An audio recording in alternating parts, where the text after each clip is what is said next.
1,00,000 మంది శివభక్తులతో కలిసి మహారుద్రాక్ష పూజలో పాల్గొనండి. వెంటనే కాల్ చేసి మీ పేరును నమోదు చేసుకోండి.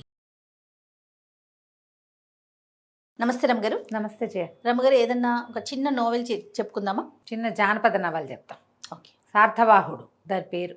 సార్థవాహుడు అంటే ఈ మనం ప్రయాణాలు చేసేవాళ్ళు కదా పూర్వం, వ్యాపారస్తులు వీళ్ళంతా కలిసి ఆ ప్రయాణాల్లో ఈ ఎక్కడికైనా వెళ్ళి వేరే చోటకి వెళ్ళి వ్యాపారాలు చేసేటప్పుడు ఒక బిడారులాగా వెళ్ళేది కదా, దాన్ని తీసుకెళ్లేవాడిని సార్థవాహుడు అంటారు. సార్థులు అంటే డబ్బు కానీ వస్తువు కానీ పట్టుకెళ్ళేవాళ్ళు, వాళ్ళని తీసుకెళ్ళేవాడు సేఫ్గా. అదొక వృత్తిగా కూడా ఉండేది ఇదివరకు. రత్నపురి రాజ్యంలో ఒక పెద్ద చాటింపేశారు.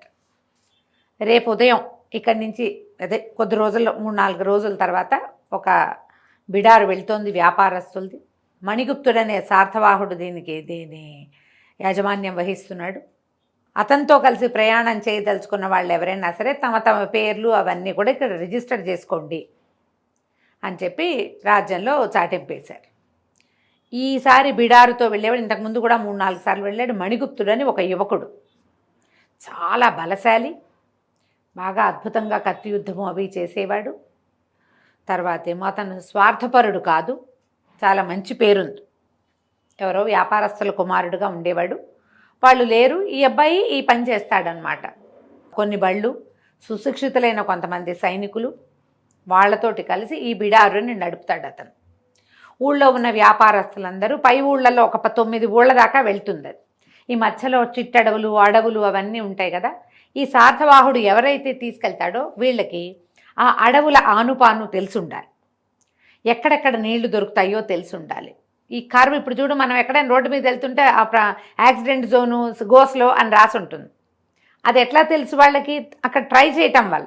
వీళ్ళకి అది తెలిసి ఉండాలి, ఎక్కడ జంతువులు ఉంటాయి, ఎక్కడ జంతువులు ఉండవు, ఎక్కడ అడవి, ఏ సమయానికి ఎంత వేగంతో వెళ్తే మనం ఆ సమయానికి అక్కడ చేరగలుగుతాము, మధ్యదారిలో ఎక్కడైనా భోజన సదుపాయం ఉందా, ఈ బిడారు విడవడానికి వీలుగా ఎక్కడుంది, జంతువులు లేని ప్రదేశము, నీళ్లు ఉండాలి, చెట్లు ఉండాలి, చకచకా నడవాలంటే ఎన్ని గంటలు, ఎంత సమయం, ఇలాంటి అవగాహన బాగా పుష్కలంగా ఉన్నవాడే ఈ పని చేయగలడు. ఈ మణిగుప్తుడు చిన్నప్పటి నుంచి అట్లా తిరిగినవాడు, అందుకని అతనికి బాగా తెలుసు. అతనితో ఉన్న వాళ్ళందరూ కూడా అతనిలాగానే మంచి వీరోచితమైన విద్యలు వచ్చిన వాళ్ళే ఉన్నారు. అందరికీ జీతాలు వస్తాయి, అతనివి కొన్ని బళ్ళు ఉంటాయి. ఈ బిడార్లో చేరదలుచుకున్న వాళ్ళు కూడా తమ తమ బళ్ళని దాంతో కలిపేసుకోవచ్చు. ఆ బళ్ళల్లో జనాలు తమ సామాన్లు వేసి పక్క ఊళ్ళకి పంపటం, పిల్లల్ని కాపురాలకి పంపేవాళ్ళు, తర్వాత నాట్యాలు అవి చేయటానికి వేరే వేరే ఊళ్ళలో నాట్య ప్రదర్శనలకు వెళ్తారు. వాళ్ళు కూడా సేఫ్టీ కోసం ఈ బిడారుతోటే వెళ్తారు. అటు వాళ్ళ 3 బళ్ళు, వాళ్ళందరూ భోజనాలు వంటలు మొత్తం సామూహికంగా జరుగుతాయి. ఇవి మధ్యలో ఇందులో బ్రాహ్మణులు ఎవరైనా ఉంటే వాళ్ళకు ఒక సెపరేట్ పద్ధతి ఉంటుంది. మిగిలిన వాళ్ళంతా కలిసి వండుకుని తింటారు. ఈ వండడానికి కూడా వండేందుకు మనుషులు వేరు, భోజనానికి ఏర్పాటు వేరు. ఇప్పుడు మనం ట్రావెల్స్ వాళ్ళు చేయట్లా, అవునండి, పెంట్రీ కార్తో ట్రైన్లలో అలాగా పద్ధతి ప్రకారం జరుగుతుందన్నమాట. అయితే ఏ రోజైతే ఈ బిడారు బయలుదేరుతుందని చెప్పారో ఆ ముందు రోజు రాత్రి ఈ రాజ్యంలో రత్నగిరి రాజ్య యువరాణి మాధవసేన, ఆవిడనెవరో అపహరించారని ఒక వార్త వచ్చింది బయటికి. రాజ్యం అంతా అల్లకల్లోలంగా ఉంది. రాజు వాళ్ళ వ్యవహారం వాళ్ళదే, వీళ్ళ వ్యవహారం వీళ్ళదే. వ్యాపారస్తులు ఎవరి దారిని వాళ్ళు అందరూ వచ్చేసి బిడారు ఎక్కడి నుంచి మొదలవుతుందో అక్కడికి బళ్ళు వచ్చేసినాయి. మొత్తం ఒక 60-70 బళ్ళు, కొన్ని చిన్నవి కొన్ని పెద్దవి, అన్నీ ఎడ్ల బళ్ళు. తర్వాత వీటితో పాటు కాల్బంట్లు నడిచేవాళ్ళు, కొంతమంది గుర్రాల మీద. వీళ్ళు సాయుధ భటులు ఉన్నారు కదా, దీంతో పాటు వీళ్ళంతా గుర్రాలతోటి తయారయ్యారు. ముహూర్తం ప్రకారం తెల్లవారుజామున కొబ్బరికాయ కొట్టుకుని గుమ్మడికాయ దిగదొడుచుకుని వీళ్ళు బయలుదేరి వెళ్ళిపోయారు. మాధవసేన అపహరించబడింది అని ఊళ్ళోకి తెలిసిపోయింది. వీళ్ళల్లో కొంతమంది పూర్వ సైనికులు కూడా ఉన్నారు, 2-3 సీనియర్ సైనికులు ఉన్నారు వీళ్ళ గుంపులో. వాళ్ళకి తెలిసింది యువరాణి అపహరించబడిందని. ఆ వేగులంతా తిరుగుతున్నారని. వీళ్ళ పని వీళ్ళదే. మామూలుగా ఇక్కడ ఏవో జరుగుతూ ఉంటాయి, కానీ ఎవరి దారిన వాళ్ళు రైళ్ళు ఎక్కేవాళ్ళు, ప్రయాణాల వాళ్ళు వెళ్తూనే ఉంటారు కదా. వీళ్ళు బయలుదేరి వెళ్ళడం మొదలుపెట్టారు. రకరకాల ప్లేస్, ఈ ఊరు దాటేసరికల్లా ఇక పొద్దున్నే బయలుదేరారు కదా. మధ్యాహ్నం భోజనాల వేళకి ఒక చోట ఎండ తక్కువగా ఉండి చెట్లు ఎక్కువగా ఉన్న చోట చేరారు. మొదటి రోజు తెచ్చుకున్న భోజనాలు చేసేసారు ఎవరి వాళ్ళే. కొంతమంది వాళ్ళే తెచ్చుకున్న వాళ్ళు ఉంటారు. వీళ్ళు ఎలాగో పని, వీళ్ళు ఉన్నారు కదా సైనికులు, వీళ్ళకి భోజనం కావాలిగా. వీళ్ళ భోజనపు ఏర్పాట్లు అవి జరుగుతున్నాయి. వీళ్ళు ఎలా చేస్తారంటే ఈ బళ్ళు ఇంట్లో గుండ్రంగా ఆపి జనమంతా మధ్యలో ఉంటారు. సైనికులు బండికి అవతల వైపు బయట వైపున ఒక లైన్ లాగా సైనికులు ఉంటారు. గబుక్కున జంతువులు వచ్చినా ఎవరైనా వచ్చినా. తర్వాత ప్రతిసారి వీళ్ళు ముందెళ్తుంటే 2 లేదా 4 గుర్రాలు బాగా స్పీడ్గా ముందుకెళ్ళిపోతాయి. బళ్ళు స్లోగా నడుస్తాయి కదా, బండితో పాటు నడిచే కాల్బంట్లు ఉంటారు, బండితో పాటు నడిచే బళ్ళతో పాటు నడిచే గుర్రాలు ఉంటాయి. ఒక 4 గుర్రాలు ముందెళ్ళిపోతాయి. వెళ్ళిపోయి ముందు పరిస్థితి ఏమిటో చూస్తారనమాట. అక్కడేవో జంతువుల ఆనుపానులు కనపడుతున్నాయి, అక్కడెక్కడో పరిస్థితి బాగుండలేదు, ఇలాంటివి చెప్తారు. వచ్చి ఇద్దరు ముందుంటారు, ఇద్దరు మళ్ళీ వెనక్కి వస్తారు. ఆ తిరుగుడికి వాళ్ళకి జీతాలు కూడా ఎక్కువ. తేప మారతాయి ట్రిప్పులు. ఒక 4 ముందెళ్తారు, తర్వాత ఆ 4 ఆగితే ఇంకో 4 వెళ్తారు, అట్లా చేస్తారనమాట. ఈ ఒక్కొక్కటి ముందున్న మజిలీలో ఎలాంటి పరిస్థితులు ఉన్నాయో చూసొస్తున్నారు. మధ్యాహ్నం భోజనాలు చేశారు, రాత్రికి సేఫ్గా దాటేశారు. ఇవి దాటుకుంటూ వెళ్ళారు. ఈ మణిగుప్తుడు గుర్రంతో ఒకసారి చుట్టూ అంతా చూసుకోవటం, ఒకసారి ముందుకు పరిగెత్తుకుని వెళ్ళటం, మళ్ళీ వెనక్కి రావటం, అట్లా ముందుకి వెనక్కి వస్తూ మధ్యలో ఎవరో చిన్నపిల్లల వాళ్ళు ఉంటే వాళ్ళల్లో పిల్లలు ఇద్దరు ఏడుస్తుంటే వాళ్ళని కాసేపు గుర్రం మీద కూర్చోబెట్టుకుని తిప్పి చల్లగాలికి పిల్లలు ఏడుస్తుంటే అదే అలా ఒక జోల్లాగా వేసి ఆ జోల్లో పిల్లాడిని వేస్తే వాడు ఊగుతూ నిద్రపోతాడు. బండిలో ఇట్లా మూసుంటుంది, ఊపిరాటలేదు, గుర్రం మీద గాలేసి పడుకుంటాడు చంటివాడు. అట్లా కూడా చేస్తూ ఒక్కొక్కళ్ళని అందరినీ కనుక్కుంటూ తీసుకెళ్తున్నాడు. 2-3 రోజులు గడిచినాయి. మొత్తం ఇది ఇంచుమించుగా ఒక 7 రోజులు యాత్ర. 7వ రోజుకి వీళ్ళు చేరిపోయారు. ఈ మధ్యలో అప్పట్లో అనట ఈ దారుల్లో ఇప్పుడు మనకి దేవాలయాలు ఎట్లా ఆంజనేయ స్వామి గుళ్ళు అవి కనపడుతున్నాయి, ఈ యాత్రికుల సంరక్షణార్థము కొన్ని దేవాలయాలు, కొన్ని సత్రాలు నిర్మించబడి ఉండేవిట. ఈ తర్వాత మాణిభద్రుడు అనేటువంటి ఒక యక్షుడు యాత్రికులకి రక్ష. ఆ మాణిభద్రుడి దేవాలయాలు ఉంటాయి. అది ఎట్లా ఉంటుందంటే ఒక పెద్ద గూడు లాంటిది ఉండి ముందుకు ఒక వరండా లాంటిది ఉంటుంది. ఓ 4 మనుషులైతే ఆ గట్టు మీద పడుకోవచ్చు కూడా. ఆ ప్రాంతాల్లో తిరిగే వాళ్ళు ఏ రోజుకు ఆ రోజు వచ్చేవాళ్ళు అక్కడ దీపం పెడతారు. సాయంకాలం 2 కాగడాలు వెలిగిస్తారు ఈ దేవాలయాల దగ్గర. మాణిభద్రుడు ఈ దాటడం కూడా ఈ ఒక గుడి దాటామంటే కొంత దూరం వచ్చేసినట్టు గుర్తు. మామూలు వాళ్ళకి ఏం తెలియదు కదా, మనం ఇక్కడి నుంచి అక్కడికి వెళ్ళే లోపల ఒక 5 గుళ్ళు రావాలి, 5 ఆలయాలు. 4 వచ్చినాయంటే ఇంకొకటి ఎక్కువ దూరం లేదు, మనం కిలోమీటర్లు చూసుకుంటున్నాగా అట్లా చూసుకుంటారు. ఈ దారిలో ఉన్న సత్రాల్లో కూడా కొన్నిసార్లు భోజనం చేశారు, వెళ్ళిపోయారు. జనాల్ని దింపేశారు వీళ్ళు. ఒక్కరోజు రెస్ట్ తీసుకున్నారు. ఇప్పటికి 7 రోజులు గడిచింది బయలుదేరి. తిరిగి మళ్ళీ బయలుదేరారు. అట్నుంచి వచ్చేటప్పుడు రిటర్న్ ట్రిప్ కదా. ఈ రిటర్న్ ట్రిప్లో ఆల్రెడీ వెళ్ళిన వాళ్ళే వస్తారన్న గ్యారంటీ లేదు, కొత్త వాళ్ళు ఉండొచ్చు. ఈ ఊళ్ళల్లో ముందు దిగబడిపోయిన వాళ్ళు, ముందు ట్రిప్పులో వచ్చిన వాళ్ళు ఉంటారు కదా, వాళ్ళు యాడ్ అవుతారు. యాడ్ అయ్యి మళ్ళీ వస్తున్నారు వెనక్కి. కొంత దూరం వచ్చిన తర్వాత ఒక 4 రోజులు ప్రయాణించిన తర్వాత 2 సైనికులు ముందు 4 వెళ్తారు కదా, వాళ్ళల్లో 2 వెనక్కి వచ్చారు. ప్రభు, దారిలో ఒక చోట ఒక యువతి గొంతు వినపడింది మాకు, రక్షించండి అంటోంది. మనిషి అయితే కనపడలా, అదేమో చీకటి పడిపోయింది. వీళ్ళు రాత్రి 9-9:30 దాకా ప్రయాణిస్తారు. కొంచెం వెన్నెల కాలం దగ్గర పడింది కాబట్టి పర్వాలా, 9-9:30, 10ంటికి ఇంకా చెయ్యరా, 9 గంటలకు ఎక్కడో చోట విడిచి భోజనాలు చేసేసి పడుకుంటారు. చీకటి పడిపోయింది. కానీ వినపడింది 2 సార్లు 3 సార్లు. నేను ఒక్కడనే విన్నాను అనుకున్నా, తర్వాత వీళ్ళు కూడా విన్నారు. సరే ఇతను ఏమన్నాడు చూద్దాం అనుకున్నాడు. వీళ్ళు ఒక చోట 9 అయిపోతుంది, విడిశారు. ఎవరి దారిని వాళ్ళు వంటలు భోజనాలు చేస్తున్నారు. ఈ ముందు గుర్రాల మీద 2 వెళ్ళారు కదా, వాళ్ళిద్దరిలో ఒకడు వెనక్కి వచ్చాడు. ప్రభు అక్కడ వినపడుతుంది, పరిగెత్తారు. అక్కడికి పరిగెడితే దూరంగా వీళ్ళకి ఏం కనపడింది, ఒక చీర కదిలినట్టు తెలిసింది. తర్వాత వెనకాల 4 మగ మనుషులు పరిగెడుతున్నారు. ఈ మణిగుప్తుడు గబుక్కుని ఏం చేశాడు, వీళ్ళు చూస్తున్నారు, వీళ్ళకేం సంబంధం లేదు, వాళ్ళు ఎవరో తెలీదు. ఆ ముందు వెళ్ళినది యువతిగా అర్థమైంది మణిగుప్తుడికి. ఎవరైనా ఈ చుట్టుపక్కల పల్లెల్లో ఉన్న ఆడపిల్లని ఈ దౌర్భాగ్యులు రోడ్డు మీద వెళ్ళే వాళ్ళు ఎవరో, దారిలో వెళ్ళే వాళ్ళు ఎవరో, అడవుల్లో వాళ్ళు చెరబడుతున్నారేమోనని ఇతను ఇంకా వాళ్ళు రాకముందే పరిగెత్తుకుంటూ వాళ్ళ వెనకాల వెళ్ళిపోయాడు. ఇప్పుడు యజమాని వెళ్తుంటే వీళ్ళు వెనకాల ఎందుకు ఆగుతారు? వీళ్ళు కూడా ఏం చేశారు, పట్టండి రా, బల్లాలు తీయండి, కత్తులు తీయండి అని 2 బల్లాలు కత్తులు పుచ్చుకొని వాళ్ళు కూడా 4 గుర్రాలు వదిలిపెట్టి అతని వెనకాల పరిగెత్తారు. పరిగెత్తి బాగా ముందుకెళ్ళి ఎట్నుంచి వీళ్ళు కదులుతున్నారో ఒక చెట్టు వెనకాల కొద్దిగా ఆగాడు. ఆగేసరికల్లా ముందు ఒక యువతి అతనికి కనపడింది. దూరం నుంచి చూస్తే ఆమె మంచి నాజుగా పొడగరి సన్నటిది, ఏదో ఒక పాత ఒక మామూలు సింపుల్ చీర కట్టుకున్నట్టే కనపడుతోంది. ఈ చీర వస్త్రధారణ నగరాల్లోది కాదు, ఏదో పల్లెల్లోది. మనిషి చూస్తే అసాధారణమైన పొడుగు వెడల్పు చూస్తే ఏమో పల్లెటూళ్ళలో ఉండే పిల్ల బలశాలిగా లేదు, నాజుగ్గా ఉంది. బాగా దగ్గరికి వెళ్ళాడు, వెన్నెల రాత్రి కదా, దగ్గరికి వెళ్ళేసరికల్లా అతనికి తెలిసింది ఎవరో సౌందర్యవత అయిన యువతి. ఆమె ఒంటి మీద నగలు నాణ్యాలు ఏం లేవు, ఒక తేత రంగు చీర కట్టుకుని ఉంది. కానీ ముక్కు మొహం చాలా బాగున్నాయి. ఆమె ముక్కుకొక ముక్కు పొడకుంది, అది బాగా మంచి మెరుపుగా ఉంది. ఆమె మొహం కదిలినప్పుడల్లా వెన్నెలబడి మెరుస్తోంది. ఆమె యొక్క సౌందర్యం ఈయనకు అర్థమైపోయింది, ఇది చాలా బాగుంది మనిషి అని. ఇప్పుడు ఇంత నాజూకు సౌందర్యం ఈ ఊళ్ళల్లో ఉండే అవకాశం లేదు. ఇక్కడ బాగుంటారు మనుషులు ఇక్కడ కూడా, కానీ వాళ్ళు బలశాలులుగా ఉంటారు, పని పాటలు చేసేవాళ్ళు. ఈ సోగదనము అవి చూస్తే ఇది పని వచ్చిన రకంగా కనిపించటల్లా.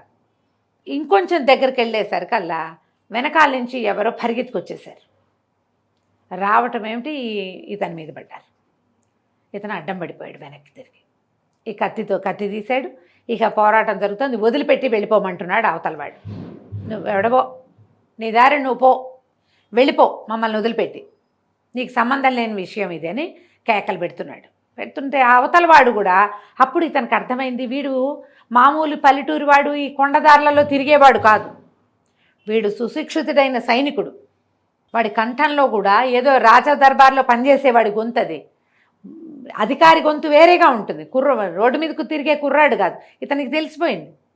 ఎప్పుడైతే ఇతని మీదకి తిరగబడ్డాడో ఆ 2 దెబ్బలు పడేసరికల్లా అతని మనుషులే ఒక 4 వచ్చేసారు అవతల వాళ్ళు. ఆ 4 రాగానే మణిగుప్తుడి పని వాళ్ళు కూడా ఇతని వెనకాల ఉన్న సైనికులు కూడా వచ్చి పడ్డారు. యథాశక్తి దెబ్బలు కొట్టేశారు. ఒకడు బాగా గాయపడ్డాడు మొదటివాడు, మిగిలిన 3 దెబ్బలు తిని అతన్ని మోసుకుని వెళ్ళిపోయారు.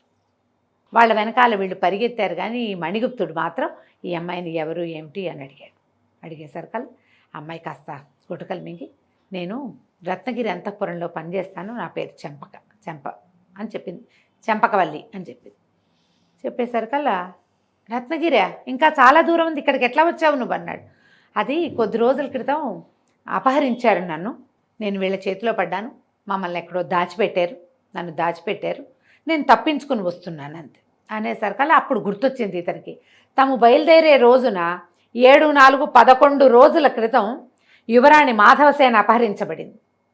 ఇతను అన్నాడు, నువ్వేమో అంతఃపురంలో పనిచేస్తానంటున్నావు, అంతఃపురం యువరాణిది కదా ఆ రోజు అపహరించిందంటే ఆ అమ్మాయి ఏమైంది, అవును యువరాణితో పాటు నన్ను కూడా అపహరించారు, మా ఇద్దరిని అపహరించారు అని చెప్పింది. మరి నువ్వు ఒకదానివే ఎలా వచ్చావు, యువరాణి ఎక్కడుందంటే ఏమో నాకు తెలియదు. తనకి ఏం మాట్లాడాలో తెలియలే. ఈ అమ్మాయి చూస్తే అంతఃపుర యువతి తెలిసిపోతోంది, ముందే తెలిసింది అతనికి, మాట్లాడితే భాష కూడా తెలుస్తోంది. రత్నగిరిలో ఒక ప్రత్యేకమైన యాస ఉంటుంది, ఆ యాస తెలుస్తోంది. నిజమే ఇది. సరే ఏమన్నాడు, సరేనని తను సైనికులు వీళ్ళ 3 అవతల వాళ్ళు 3 పారిపోయారు. వాళ్ళకి రథం కూడా ఉంది పారిపోవటానికి. గుర్రాలు ఎక్కారు. ఈ అమ్మాయిని తన గుర్రం ఎక్కించి చెంపకవల్లిని తను పక్కన నడుస్తూ తీసుకెళ్ళి తమ సార్థవాహుల గుంపులో కలిపేశారు. ఇక్కడి నుంచి 3 పూర్తి రోజుల ప్రయాణం. ఈ 3 రోజులు ఆ అమ్మాయిని ఏ బండి మీద కూర్చోబెట్టలేదు, తనతో పాటే ఉంచుకున్నాడు. ఒకవేళ ఎవరైనా అడ్డం పడితే జనాల మీదకి వెళ్తే కష్టం కదా, ఉంచుకున్నాడు. తను ఇంకో గుర్రం తెప్పించుకున్నాడు. గుర్రాలు కొన్ని ఖాళీగా నడుస్తాయి వాళ్ళతోటి. ఇది ఇద్దరు మెల్లిగా కబుర్లలో పడ్డారు. ఆ అమ్మాయి మహాసౌందర్య రాసైన ఆ పిల్ల. ఇతను కూడా చిన్నవాడు, యంగ్స్టర్ అని చెప్పుకున్నాక 30 ఏళ్ల లోపల వాడు. ఇతను నవ్వు మాట బాగా ఆకర్షణీయంగా ఉంటాయి, పైగా బలశాలి, ప్రాణాలు రక్షించాడు. ఆ అమ్మాయి కూడా ఇతని మీద మనసు పడ్డట్టే కనపడింది. ఇద్దరు మనసు ఇచ్చి పుచ్చేసుకున్నారు ఆ 3 రోజుల్లోనే. సరే మొత్తం బిడారంతా ఊళ్ళోకి చేరింది. ఏ సందులోకి రోడ్లలోకి వెళ్ళవలసిన బళ్ళన్నీ వాళ్ళ దాంట్లోకి వెళ్ళిపోయినాయి. వీళ్ళు డబ్బులు కట్టాల్సిన శిస్తులు అవి ఇవి ఉంటాయి, ప్రయాణంలో శిస్తులు ఉంటాయిగా, అవన్నీ కట్టేసి ఇతను ఏం చేశాడు, ఈ అమ్మాయిని అంతఃపురానికి తీసుకుపోయాడు. అంతఃపురంలో అప్పచెప్పేసరికల్లా అమ్మాయిని లోపలికి వెళ్ళిపోయింది. ఇతను యువతలకు వచ్చాడు. ఏదో ఊళ్ళో పనులు అవి ఇవి చూసుకున్నారు. ఒక అవ్వ ఉంది వీళ్ళింట్లో, ఒక ఇతను చూసుకునేది. ఇంటికి వెళ్ళి ఆ అవ్వను చూసి ఇంకేవో 2-3 పనులు చేసేసరికల్లా ఇంత ఊరంతా సందడిగా మంగళ నాదాలు మోగుతున్నాయి, మంగళ వాయిద్యాలు. యువరాణి వెనక్కి వచ్చింది అంటున్నారు. యువరాణి వెనక్కి రావటం ఏమిటి, ఎటా వచ్చింది, ఎక్కడి నుంచి వచ్చింది? 11 రోజుల క్రితం తప్పిపోయిన మోసుపోయిన యువరాణి ఇప్పుడు ఊళ్ళోకి వచ్చింది ఎవరు? సార్థవాహుడు వచ్చాడు. ఈ బిడారంతా వచ్చింది. వాళ్ళతో వచ్చింది చెంపకవల్లి. యువరాణి ఎట్లా వచ్చింది? ఆవిడంతటా ఆవిడే చేరింది అన్నారు. ఆవిడే వచ్చేసింది.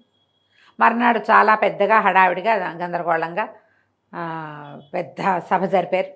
యువరాణి తిరిగి వచ్చిన సందర్భంలో అందరికీ బహుమతులు అన్నారు. సార్థవాహుడు మణిగుప్తుని రమ్మన్నారు. రమ్మనేసరికల్లా సరే ఇతను లోపలికి వెళ్ళాడు. ఎక్కడో చెంపకవల్లి కనపడుతుంది. అతను అటు నుంచి చెలికెత్తేగా, యువరాణి చెలికెత్త కదా. చూస్తున్నాడు. చూస్తుంటే పరదా మాటు నుంచి ఓ కళ్ళు తనని చూస్తున్నట్టు తెలిసింది. ఆ కళ్ళు ఎవరివో ఇతనికి అర్థం కాల. రాజుగారు చాలా మెచ్చుకున్నారు. నీ వల్ల యువరాణి ఇల్లు చేరింది. నువ్వు యువరాణిని తీసుకొచ్చినందుకు మణిగుప్తుడికి 1,00,000 వరహాలు బహుమతిగా ఇస్తున్నాము అని చెప్పేసరికి అతను నిర్ఘాంతపోయాడు. నేను తెచ్చింది యువరాణినే, చెంపకవల్లని చెప్పిందే నాకు అంత అబద్ధం ఎందుకు చెప్పాలో అతనికి అర్థం కాల. చాలా డల్ అయిపోయాడు. పైగా అమ్మాయి మీద మనసు పెట్టేసుకున్నాడు. ఏమనుకున్నాడు? నేనేదో సామాన్యుణ్ణి, ఆ అమ్మాయి కూడా సామాన్యంగా పనిచేసుకునేది, పెళ్లి చేసుకుందాం అనుకున్నాడు. ఏం చేయాలో తెలియలే. సరే వెళ్ళిపోతుంటే చెలికత్తే ఒక అమ్మాయి ఉత్తరం పట్టుకొచ్చి ఇచ్చింది. ఏమిటి? ఊరి చివర అక్కడ ఒక దేవాలయం ఉంటుంది, అంతఃపురాల బయట, అక్కడికి వచ్చి కలుసుకోమని ఉత్తరం. తనకి వెళ్ళాలో వద్దో అర్థం కాలేదు. అవమానంగా అనిపించింది. నాకు అప్పుడే చెప్పుండాలి కదా యువరాణి అని, ఎందుకు చెప్పలేదు అని. ఆ అంతఃపురంలో నుంచి ఆ దేవాలయానికి రావడానికి లోపల నుంచి ఒక దారి ఉంది.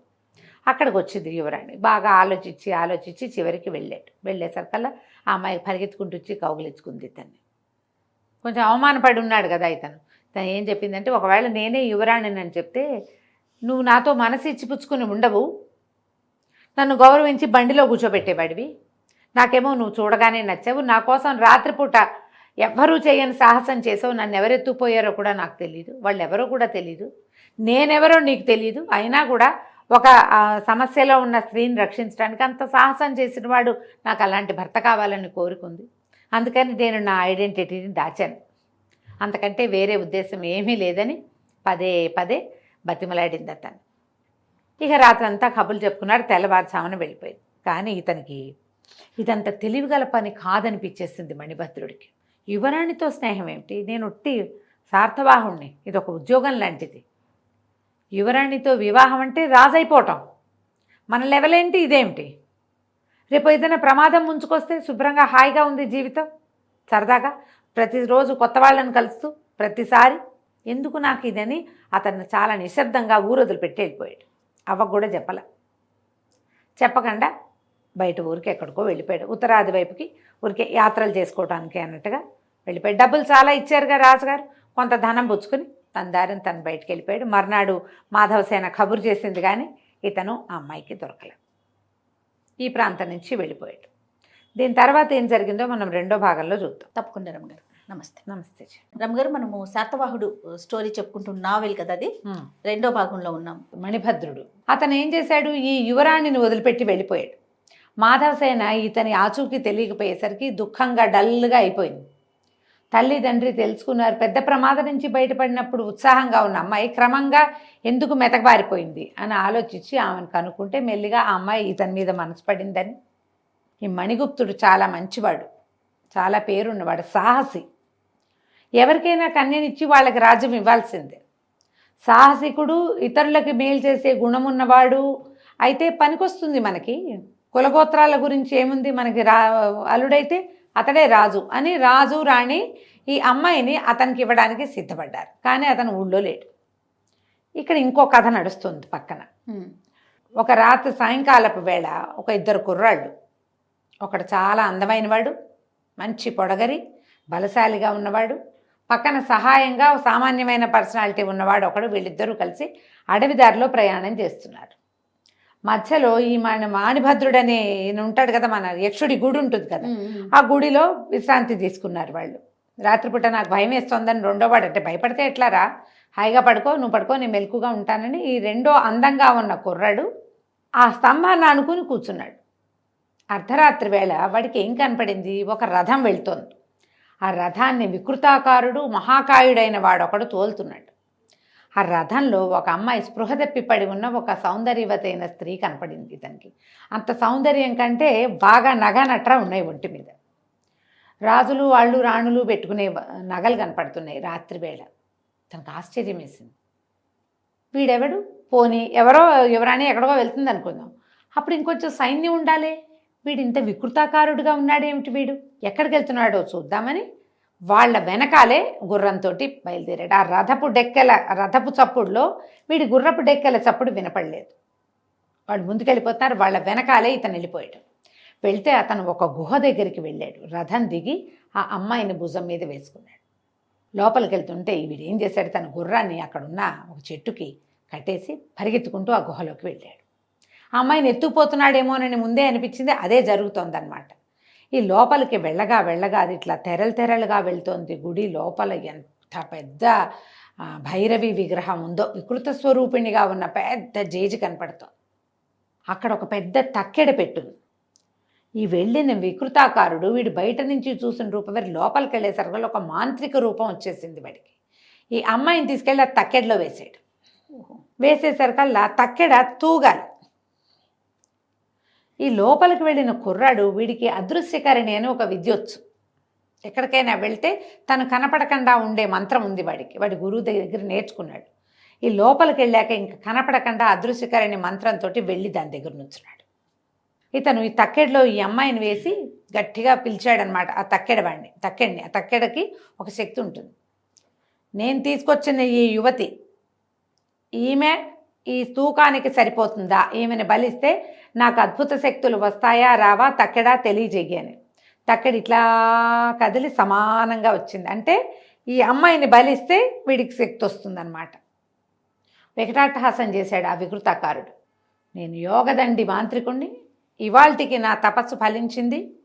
ఈ అపురూప సౌందర్యవతి కన్య ఏకపుత్రిక, ఈమెను బలిస్తే అంటే ఉత్కళ రాజవంశపు యువరాణి, రాజ్యానికి కాబోయే రాణి, ఈమెను బలిస్తే నాకు అద్భుత శక్తులు వస్తాయి. ఇప్పుడే నేను ఈమెను బలిస్తాను భైరవికి అన్నాడు. అనగానే తక్కెడులోంచి శబ్దం వినపడింది. పిచ్చివాడ, ఉత్కళ రాజ దంపతులు రాజరాజేశ్వరి భక్తులు. ఈ అమ్మాయి వాళ్ళకి ఆ పూజ వల్ల లభించిన ప్రసాదం. ఈ రాజేశ్వరిని బలిస్తే అమ్మవారు ఒప్పుకోకపోవచ్చు. అమ్మాయి తన ప్రసాదాన్ని తనే తీసుకుంటుందా, ఆ ప్రసాదాన్ని ఇతరులు తీసుకోవాలి అనేసరికల్లా ఈ యోగదండి అనే మాంత్రికుడు గట్టిగా అరిచి పోట్టాడాడు. వాళ్ళకి ఇచ్చేసింది. ఇచ్చేశాక ఇంకా వాళ్ళది, ఆమె కాబోయారని. నాకున్న నియమం ఏమిటి, నేను చేయవలసింది ఏకపుత్రిక, తల్లిదండ్రులకి ఇంకా సంతానం ఉండకూడదు, క్షత్రియ రాజకన్యక కావాలి. ఉత్కళరాజు భార్య ఇద్దరు క్షత్రియులే, తల్లి వేరేది కాదు, క్షత్రియులే. ఈమె ఆ రాజ్యానికి ఉత్తరాధికారి. ఇవన్నీ సరిపోయినాయి కాబట్టి నేను ఈమెని చంపక తప్పదని ఆ అమ్మాయిని ఎత్తి బలిపేట మీద పడుకోబెట్టాడు. కత్తి తీసేసరికల్లా ఈ పక్కనే నిలబడి ఉన్నాడు ఈ కుర్రాడు, అదృశ్యకరణితో ఉన్నాడు కదా. ఒక్క ఊపున అతను కత్తి తీస్తుంటే ఆ కత్తిని ఇట్లా వెనక్కి తోసేసాడు. కింద నుంచి కత్తి తీసాడు, ఇట్లా పైకి అయిపోయాడు. ఆ కత్తిని తోస్తే ఏమవుతుంది, మెడ తెగిపోదు. ఆ మెడ తెగటం ఏమిటి, తలకాయ ఎగిరి ఎక్కడో పడి ఈ శరీరం భైరవి పాదాల మీద పడిపోయింది. పడేసరికి మెడలోంచి వచ్చిన నెత్తురంతా అమ్మవారి పాదాల మీద పడింది. పెద్దగా గంటలు మోగినాయి, దీపాలు వెలిగిపోయినాయి. భైరవి లోపల నుంచి అమ్మవారి శక్తి కనపడింది. ఈ కుర్రాన్ని రంగరాయ అని పిలిచింది. ఆఖరి నిమిషంలో యోగదండి మాంత్రికుణ్ణి బలిచ్చావు నువ్వు. ఈ అమ్మాయిని కన్యకని బలిస్తే యోగదండికి ఏ శక్తులు వస్తాయో నీకు ఆ శక్తులు వస్తాయి అని చెప్పి ఒక కత్తి అతని చేతిలో పెట్టింది. ఈ కత్తికి ఎదురు లేదు, ఎక్కడైనా ఏ యుద్ధాన్నైనా అవలీలగా గెలుస్తావు అని చెప్పి కత్తి చేతిలో పెట్టి ఇక్కడి నుంచి వెళ్ళిపోమంది. ఈ మొత్తం గంటలు మోగి దీపాలు వేగి అమ్మవారు వచ్చేసరికల్లా ఈ పడుకుని నిద్రలో ఉంది కదా, యువరాణి లేచి కూర్చుంది. ఎవరు, నేను ఎక్కడున్నాను ఏమిటి అంటే ఈ పడిపోయిన మాంత్రికుడు, ఈ పెద్ద గుహ, ఇవన్నీ చూసేసరికి ఆశ్చర్యపోయి కేకలు పెట్టింది. ఎవరు నన్ను ఎవరు తీసుకొచ్చారు ఇక్కడికంటే, నువ్వు ఎట్లా వచ్చావు అని అడిగాడు ఇతను. తెలీదు, నేను ఉద్యానవనంలో ఉన్నాను, ఏదో శక్తి నన్ను ఎగరేసినట్టు అయిపోయింది, మా అమ్మ నాన్న ఏమైపోయారో నా మీద బెంగతోటి అనేసరికి నేను నిన్ను తీసుకెళ్తానని ఈ అమ్మాయిని బయటికి తీసుకొచ్చేసాడు. బయటికి తీసుకొచ్చి ఎప్పుడు జరిగింది ఇది, సాయంకాలం వాడు తీసుకొచ్చాడు, ఇది రాత్రి, అంతే పూట గడవలేదు ఇంకా. బయటికి తీసుకొచ్చాడు. తమ ఒక చోట ఉన్నాడు కదా, మాణిభద్ర యక్షుడి దేవాలయం దగ్గర ఉన్నాడు. అక్కడికి వెళ్ళి ఆ తన స్నేహితుడైన రెండో వాడి పేరు గణపతి, ఇతను రంగరాయలు, ఇతని పేరు రంగారాయుడు అన్నమాట. వెళ్ళేసరికి అలా అడవి కోళ్ళు కూర్చుంటే తెల్లవారుజాము అయిపోయింది.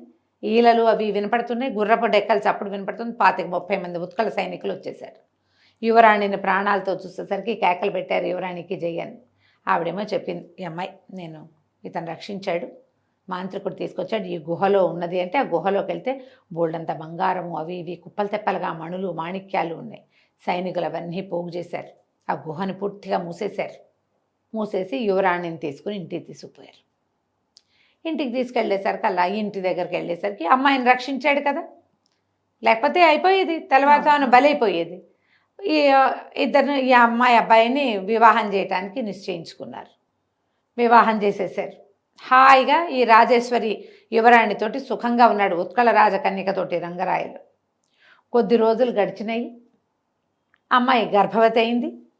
గణపతి కూడా వీళ్ళతో పాటే ఉన్నాడు.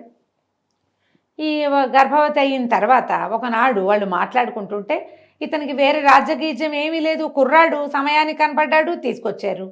కులగోత్రాలు లేని వాడికి ఇచ్చి పెళ్లి చేసామని వాళ్ళు మాట్లాడుకున్న మాటలు వినేశాడు. ఇతను అవమానపడి బయటకు వచ్చేసాడు. ఇక అక్కడ అతనికి ఉండబుద్ధి కాల. ఇప్పుడు భార్య అమ్మాయి గర్భవతి, మనసు కుదురుకోవటం లేదు. తమ గురించి తమకేం తెలీదు. అమ్మా నాన్న ఉన్నారు అక్కడెక్కడో. అతను వెళ్ళిపోయాడు అక్కడి నుంచి. ఈ వెళ్ళిపోయేసరికల్లా ఏమైంది, వీళ్ళు వెతుక్కోవటం మొదలుపెట్టారు. ఏడి లేడు, అతను దొరకలేదు. ఏం చేయాలో తెలియని స్థితిలో యువరాణి దుఃఖంతో ఉంది. గణపతి అదే ఊళ్ళో ఉండిపోయాడు. అతనికి తెలీదు స్నేహితుడు రంగరాయలు వెళ్ళిపోయాడని. కొన్నాళ్ళకి 3 నెలల తర్వాత యువరాణి కన్నది చక్కటి మగపిల్లవాడు కూడా పుట్టాడు. కానీ రంగరాయలు మాత్రం వాళ్ళకి దొరకల. ఈ సమయం ఈ కుమారుడు కూడా జన్మించి ఊళ్ళో కొంచెం బారసాల సంబరాలు అవి జరుగుతూ ఉండగా మణిగుప్తుడు ఈ ఊళ్ళోకి ప్రవేశించాడు, ఈ ఉత్కళ రాజ్యంలోకి. అతను దీనికి వెళ్ళాడు కదా ట్రిప్కి. ఉత్కళ రాజ్యంలోకి వచ్చేసరికి సరే ఏమైంది, ఒక పెద్ద సత్రంలోకి ప్రవేశించాడు. గుర్రం బయట కట్టేశాడు, డబ్బులు గిబ్బులు ఉన్నాయి కదా. ఈ లోపలికి వచ్చాడు. సరే కొద్ది రోజులు ఉంటానని, ఉత్కళ అనేసరికల్లా ఒరిస్సా కదా, జగన్నాథ దర్శనం అది చెయ్యాలని ఉంటానన్నాడు. ఉంటాననేసరికి సరే స్నానం చేయడానికి దానికి ఏర్పాట్లు చేశారు వాళ్ళు. ఇతను వస్త్రాలు విప్పి ఒక చిన్న గావంచ కట్టుకుని బావి దగ్గర స్నానం చేయడానికి వెళ్ళాడు. వెళ్ళేసరికల్లా అక్కడ ఒక ముసలావిడ నీళ్లు దొడుతోంది. ఆవిడ గట్టిగా కేకపెట్టింది, కృష్ణరాయ బతికే ఉన్నావా నాయన అని పరిగెత్తుకుంటూ వచ్చింది ఇతని దగ్గరికి. ఇతను తెల్లబోయాడు. నువ్వెవరమ్మా, నాకు తెలీదు, నా పేరు కృష్ణరాయుడు కాదు, నేను మణిభద్రుడు మణిగుప్తుడు, మాది ఫలానా ఊరు రత్నగిరి, నేను ఇక్కడికి యాత్రల కోసం వచ్చానంటే ఆవిడ ఒప్పుకోలే. కాదు నాయన నీకు తెలీదు, నీ మెళ్ళలో ఉంది చూడు ఈ పథకం, నీకు ఎక్కడిది అంది. నాకు తెలీదు, నేను పుట్టినప్పటి నుంచే ఉంది, అయితే నేను నన్ను పెంచిన వాళ్ళు నా కన్న తల్లిదండ్రులు కాదు. 3 ఏళ్ల వయసులో నేను వాళ్ళకి దొరికాను. ఈ మెళ్ళలో ఉన్న హారంతోటే దొరికా, ఆ హారంతోటే వాళ్ళు అలాగే ఉంచారు నన్ను అనగానే, అయ్యో నేను నిన్ను గుర్తుపట్టకపోవటం ఏంటి నాయనా, మీ తమ్ముడు ఉన్నాడు రంగరాయలు, అచ్చు నీలాగానే ఉంటాడు, మీ ఇద్దరిని చూస్తే అసలు కమలపిల్లల్లాగా ఉంటారు, నువ్వు అదే పోలికతో ఉండటం వల్లే గుర్తుపట్టాను, నీ మెళ్ళలో ఉన్న హారం నిన్ను పట్టించింది, కావాలంటే చూడు దీని మీద దేవగిరి తాలూకు గుర్తుంది, వెనకాల ఒక గుర్తుంది ఆ రవ్వల పథకం మీద. ఆవిడేం చెప్పిందంటే దేవగిరి రాజ్యానికి రాజు ఒక ఆయన, వాళ్ళకు ఒక కుమారుడు కలిగాడు కృష్ణరాయలు. ఆ పిల్లవాడికి 3 ఏళ్ళు వచ్చాక తల్లి మళ్ళీ గర్భవతి అయింది. వాళ్ళ సంస్థానం మీద శత్రురాజులు దాడి చేస్తే భార్య భర్త, 2 పిల్లలు, 2 పనివాళ్ళు, వాళ్ళు కూడా భార్యాభర్తలు, వాళ్లతోటి కలిసి మేము పారిపోయారు వాళ్ళు. ఈ పారిపోయిన క్రమంలో ఈ కనపడిన ముసలావిడ పిల్లవాడిని ఎత్తుకుంది.